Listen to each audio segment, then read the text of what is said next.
In today's video, I'm going to share with you my long-term review of the Panasonic LUMIX S5IIX. Let's get into it.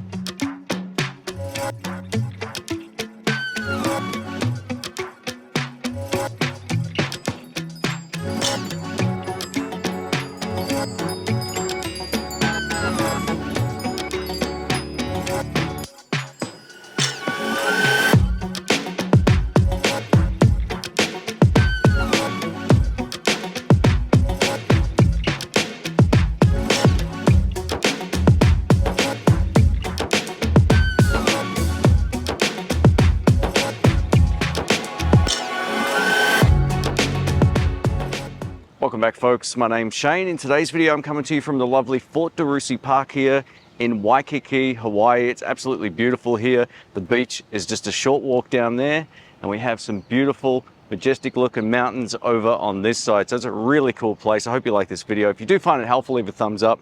But I wanted to share with you my long-term review of the Panasonic LUMIX S5IIX.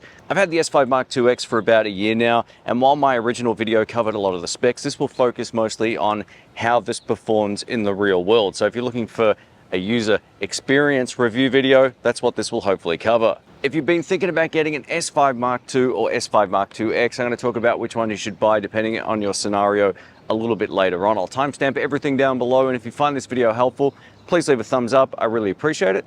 Let's get into it. All right, let's talk about the things I really love about the S5 Mark IIX, and then we'll talk about a few of the things that I wish were available within this camera body. So the first thing is the overall image quality. The 6K open gate recording is awesome. I love the fact you get 14 plus stops of dynamic range when shooting Vlog. If you've never shot with Vlog before, I find it much easier to grade personally than I did with S-Log 3. It's just an easier process. The camera also auto exposes a lot easier. So if you like to let the camera work in automatic mode, this makes your life a whole lot easier. The overall color science out of this camera is great, whether we're shooting with Vlog or whether we're shooting in one of the standard picture profiles like natural, portrait, or even standard. It looks great as well. We now get the Leica monochrome picture profile in this camera, which is great if you want to get some moody, high contrast black and white photos. Through a recent firmware update, we now have access to real-time LUT, and this allows us to customize or download a picture profile of our choosing, and we can bake it in at the time of filming. Now, the way that I like to use this is I customized the natural picture profile. I added more contrast, a little bit more saturation, and also shifted the hue slightly. And it gives me a really great finished look anytime I'm shooting in the studio. It's such a handy tool to have, and it also works with Vlog. Another reason why I love shooting with the S5 Mark IIX is the range of lenses. I think Panasonic gets a bit of a hard time for not having enough lenses. I think what people are trying to say is they don't have enough affordable lenses, and I would absolutely agree with that. But the S series of primes and some of their zooms, some of my favorite on the market, they're the most consistent series of lenses for any system.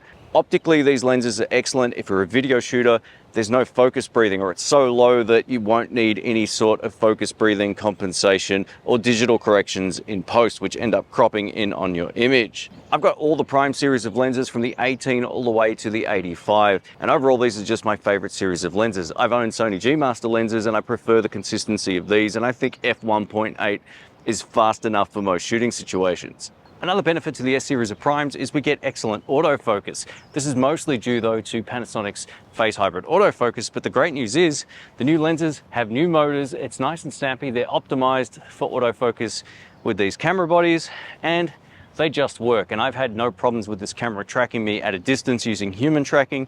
Just make sure when you get this camera that you turn on human face, eye, and body tracking, I think it's called. And this is the full area mode. So I can walk all the way over to the edge and it's going to track my face. I can walk all the way over to this edge and it's going to track my face. As soon as I pop out of frame, it will go to the background. And then as soon as I pop back in frame, it's going to track me. This is without having to worry about any custom modes or settings or speed and sensitivity settings.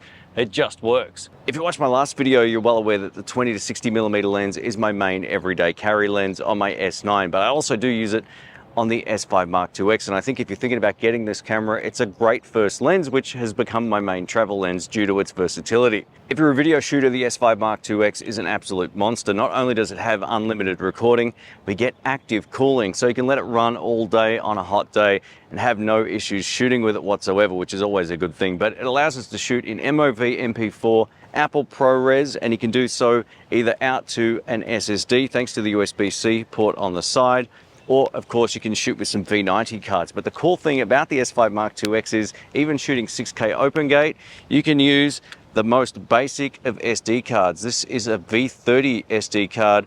It's super cheap, it cost me about 20 bucks and it allows me to record all the way up to 6K as long as I like. So it's a really cost-effective camera when it comes to its media capabilities. When the S5 Mark II and X were originally released, it had some of the best in-body image stabilization I'd ever seen. It was actually a step up over my GH6, which is a micro 4/3 camera. And then it got even better. So Panasonic introduced the E-stabilization, which allows you to get insane levels of stabilization through a small digital crop on standard mode, or you can go all the way into high and you can basically run with this and it's going to give you excellent results. So if you're a vlogger or doing any type of handheld video, this is an absolute no-brainer, and it got even better after launch, which is another great reason to pick up this camera. I know handling on a camera isn't the most exciting thing to talk about, but this camera really does feel great in the hand. This grip is awesome. It's right up there as my favorite grip of all time, along with the Sony FX3. So if you're looking for a camera that's really easy to hold for long periods of time, this is a really great choice. The buttons and dials and everything are in the right place. A few people complain that it's too easy to turn this back wheel. I don't really have a problem with that. I've never accidentally knocked it out of place, but I could see how that might be a problem depending on how you like to shoot. Command dial is here. We get all of our different photo modes on this dial, but I think the thing I like about it the most is it's so easy just to map your favorite settings to either the wheel back here. You can just hold up, down, left or right and map your favorite feature. Or of course we get a custom button on the front. You can also remap basically everything else on the back. So I've got my IS boost mode, which is a stabilization mode set to the return key over here. And if I hit down, it turns on E stabilization. If I hit this button on the front, it brings in the real-time LUT options. So these are fully customizable. It's one of my favorite things about this camera. While I shoot a whole bunch of videos outside, I also like to shoot in the studio, and anytime I do, this is a really handy tool for two main reasons. One, we get a full-size HDMI port on the side here, so it can go directly into a live streaming solution like an A10 Mini or A10 Mini Pro, or directly into my reference monitor that I've got set up in the studio. We also get USB-C power delivery, so I can just run this off a USB-C power delivery charger and I can let it run all day. It also works with dummy batteries, so if you've still got one of those, it will work with this camera. Now let's talk about custom mode. So another reason why I ended up selling my Sony FX3 and FX30 a little while back is because in the studio, if I set up the cameras for the way that I like to use them and then I adjust the lighting in the room, I can't then re-customize my white balance, which is ridiculous. So these cameras allow you to not only store your favorite settings on the C1, C2 and C3 and all the internal profiles that are available, but you can still customize them once you actually are in the operational mode. So if I've got C1 set to the studio, I can then re-white balance and I'm not going to see an issue. And then when I go back to C1 again, it's going to be how it was set initially, which is fantastic. For whatever reason, my FX3 and FX30 couldn't do that. And this is another reason why I really love using the S5 Mark IIX. When it comes to photography, there's a few modes in this camera that I absolutely love. The first of which is the burst modes. Obviously, if I want to take a whole bunch of photos at once, you can just simply hold down the shutter and it's going to reel off a whole bunch of photos. And the autofocus performance is still going to perform really well. But my favorite mode on this is handheld high resolution mode.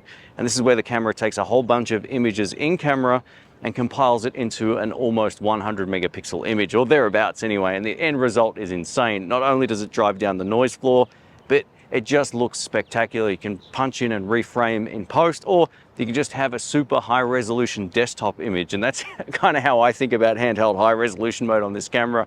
It allows me to capture a scene and I've just got a really beautiful 100 megapixel image that I can just stare at for months on end when I'm editing other videos on my computer. So it's an absolutely great mode.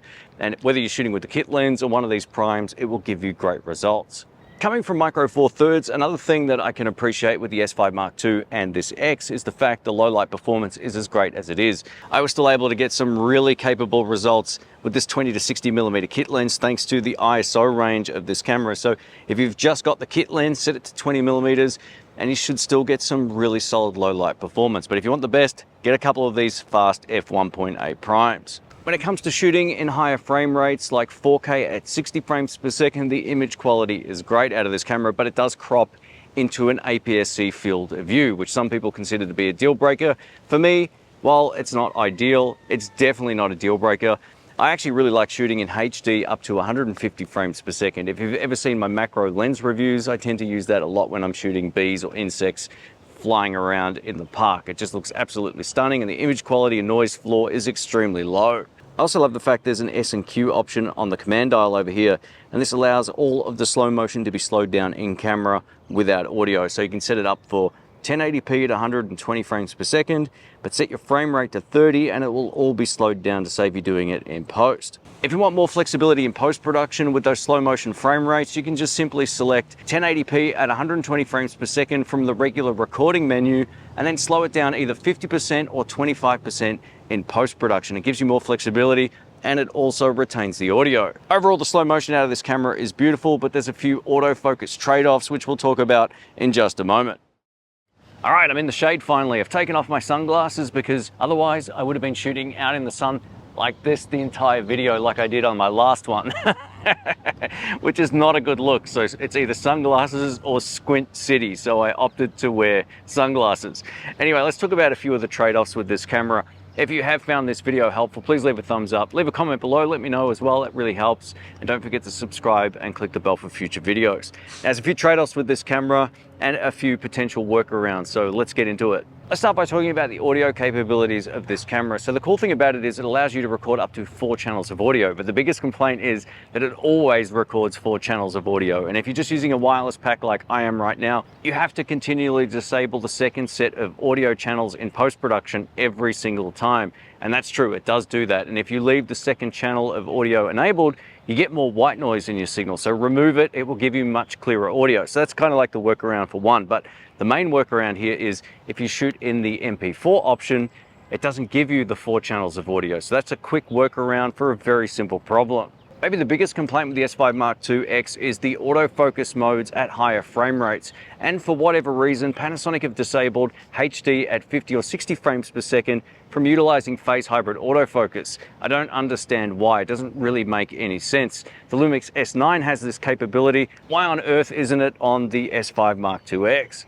Additionally, the S&Q option on the S5 Mark II X also defaults back to contrast DFD. Why? It makes no sense when, again, the S9 has this capability. They're essentially the same camera internally. I still don't understand this logic. While the S&Q mode on this camera for slow motion is a little bit crippled when it comes to autofocus, the workaround is you can just go into the regular recording modes and shoot at 4K, 50 or 60 frames per second, and then slow it down in post-production. So I've got this set to C3 on my camera, and it allows me just to recall that preset, and I just have to spend a second slowing it down in post-production. This still gives you the full phase hybrid autofocus. It's just a real shame that S&Q mode on this camera, unlike the S9, is a little bit crippled. Another minor gripe I have with this camera is if you're using it with an external monitor, you can't mirror the information on both screens like you could with the GH5 and again with the GH7, which has that capability. So I would love to see this brought back in firmware. It's just something that I think a lot of people would appreciate. And lastly, there's a few things I would love to see added to the S5 Mark II X down the track, and one of which is hybrid zoom. It's one of the main reasons why the S9 is my main everyday carry camera, because you can use this 20 to 60 millimeter kit lens and just punch in like crazy. I would love to see this come to the S5 Mark II X in a future firmware upgrade, as well as the new framing markers. So the S9 allows you to frame up one shot shooting open gate or any aspect ratio with up to 3 different aspect ratio markers on screen. This only has 1. This would be an absolute no-brainer. And if you've got an S5 Mark II or X, let me know in the comments section whether or not you'd like to see that come to this camera. All right, let's talk about whether you should buy an S5 Mark II or the S5 Mark II X. Now, if your budget can extend to it, and you like the aesthetics of the black design along with some of the ProRes recording options and all intra, get this. This will definitely be a more video-centric camera. But if you're a hybrid shooter or someone doing YouTube, you might not even utilize a lot of those extended functionality and features. I know for me personally, anytime I'm doing these kind of shots, I'm either shooting an MP4 or MOV, and that's it, because it allows me to record for much longer periods of time. I don't have to worry about lots of different storage solutions and all that kind of stuff. It's just a really easy way to work. So if you're primarily in a studio, just get the S5 Mark II, but if you're doing any type of serious filmmaking, the X would definitely be the way to go if you need those codecs. But just because you think you need them doesn't mean you'll always use them. Just food for thought there. At the end of the day, the S5 Mark IIX represents excellent value for money, and if you can live within some of its trade-offs, it will give you every bit as good results as far more expensive cameras from other brands. And that wraps up this video. I hope it's been helpful. If you can, please leave a thumbs up. I really do appreciate that. And if you want to check out more of my videos, you can check out this one on screen. I plan on shooting hopefully one more video while I'm in Hawaii here, but I'm not too sure how we're going to go for time, but I'll try my best to get 3 done while I'm on location here in this beautiful place, and I'll show you more of the beach next time as well, so stay tuned. Thanks again for watching. Catch you soon. See ya.